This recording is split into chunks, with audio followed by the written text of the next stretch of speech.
Coming your way next, 10 basic things every driver should be able to do to his or her vehicle. Make way for another short list.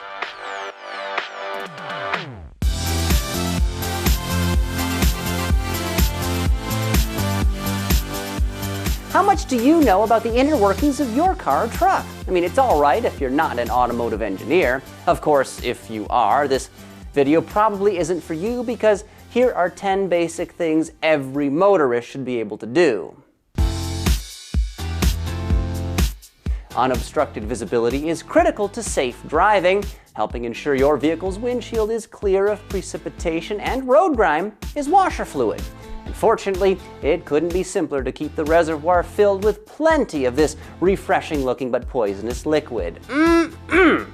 Just pop the hood and look for a cap like this.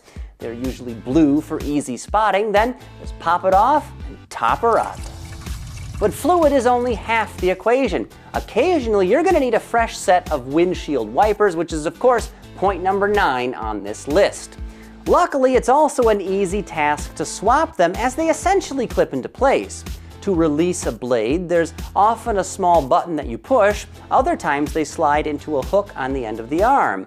In either case, the blade shouldn't be overly difficult to swap out, so give it a try next time there's smearing rather than wiping.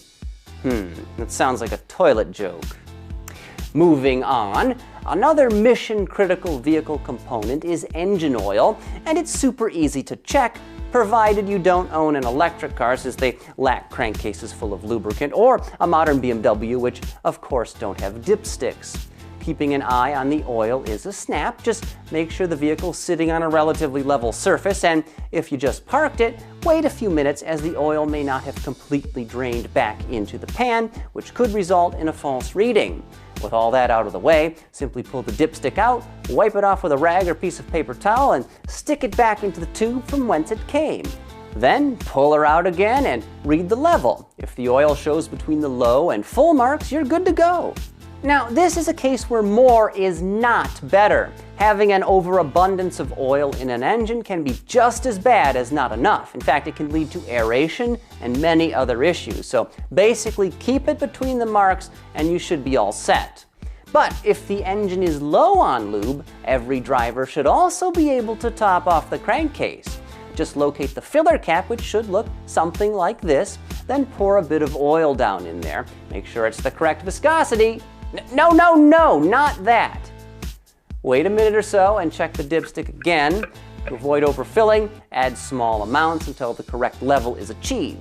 Car engines typically take between 4 and 5 quarts, though this does vary. A Ram 3500 HD truck with the Cummins Straight 6 diesel requires 3 gallons of dinosaur juice. Just make sure to check the owner's manual for specific details.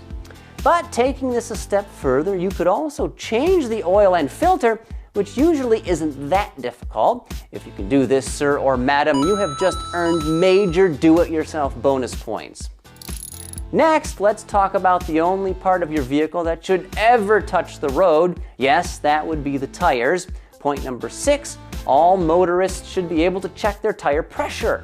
Again, this is a very simple task. Just remove the valve stem cap and stick a gauge firmly over the end. Make sure it seats well so no air leaks out around the edges, something that could lead to an inaccurate measurement.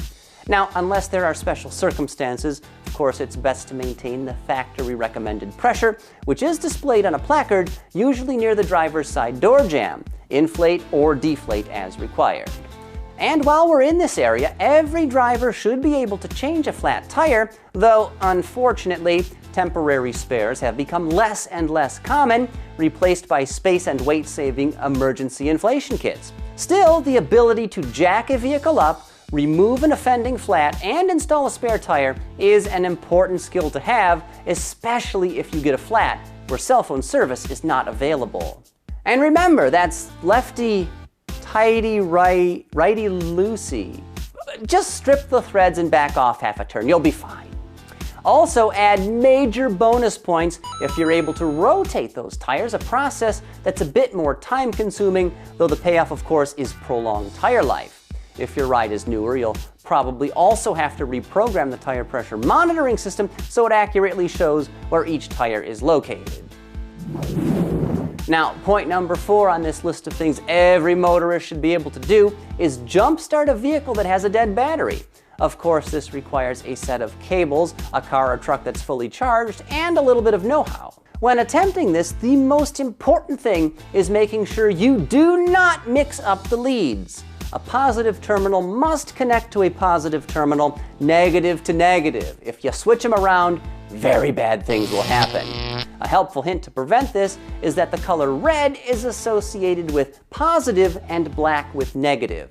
Also, in modern vehicles, the negative cable doesn't necessarily have to connect directly to the battery, as the negative side is grounded to the engine and body structure. So an engine bracket or metal part of the body will work just as well as a terminal, but if you're in doubt, go for the battery.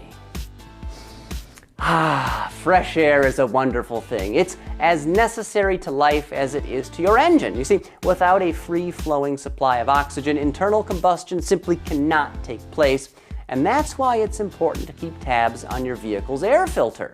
If it's clogged with dirt and debris, it won't flow as much as it should, reducing your engine's output. But the good news is they're usually cheap and relatively easy to replace. Now, this will vary from one vehicle to another, but in many modern cars and trucks, the air filter is found underneath a large rectangular housing with the lid held in place by screws or clips. In either case, just pop it off to gain access to the filter itself. The new element should drop right in, but make sure to orient it in the same way as the old one. The pleats need to face the incoming air to capture as much dirt as possible.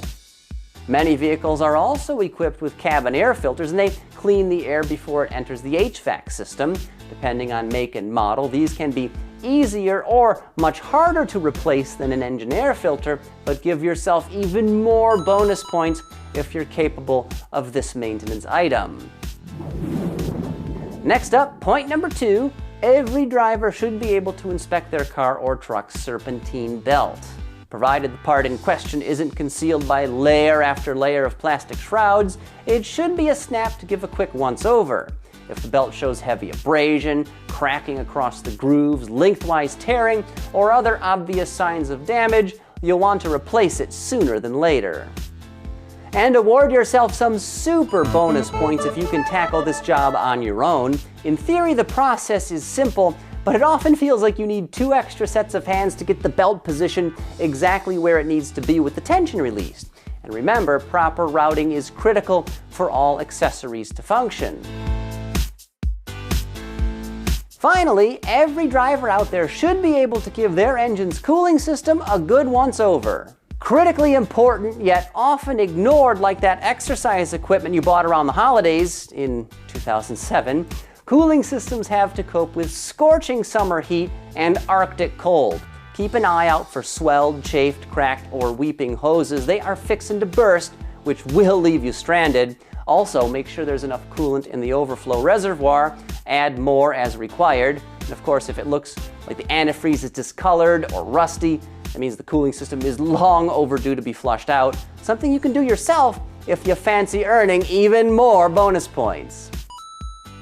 And there you have it, 10 simple vehicle maintenance items every driver should be able to tackle. How many of these things can you do, and how many bonus points did you earn? Well, write your responses here on the screen and we'll make sure to read every single one of them. Wow.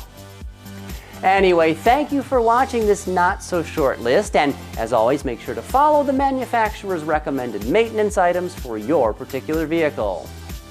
Oh, and just a very quick housekeeping note. If you're looking for a dependable vehicle, do not buy any of the 10 highlighted in the last episode of the shortlist that we published. It's actually all about the 10 least reliable vehicles according to our friends over at Consumer Report. So if you don't want to spend all the rest of your free time in a dealership service department or on the side of the road, steer clear of all those vehicles.